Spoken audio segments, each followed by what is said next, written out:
தினசரி உணவில் தேனை சேர்த்துக்கொள்ளுங்கள். தேன் இல்லாத ஒரு நாளை நீங்கள் நிறைய பேர் சொல்லுவாங்க, தேனா மலச்சிக்கல் வருமே, தேன் சாப்பிட்டாலே நம்ம கான்ஸ்டிபேஷன் வந்துருமே.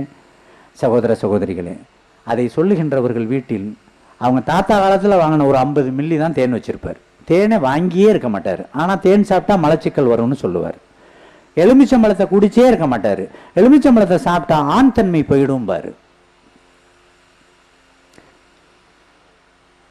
தான் என்ன சொல்கிறோம் செய்கிறோம் என்று தெரியாமலே நிறைய மக்கள் அவதூறை, நல்ல விஷயத்தை அவதூறு என்று பரப்பிக்கிட்டு வருவாங்க. தேன் தினசரி ஒரு ஸ்பூன் சாப்பிட்டீங்கன்னா உங்களுக்கு எந்த விதமான ஊட்டச்சத்து குறைபாடு வராது. புள்ளிவரமாக சொல்ல வேண்டுமானால், நீங்கள் சாப்பிடுகின்ற அல்லது வைத்திருக்கின்ற அல்லது உண்ண நினைக்கின்ற தேனில் 22 ஊட்டச்சத்துக்கள், விட்டமின்ஸ், 28 மினரல்ஸ், தாது உப்புக்கள், 11 சக்கர சத்து, இவ்வளவு அற்புதமான ஒரு விஷயம் தேன்.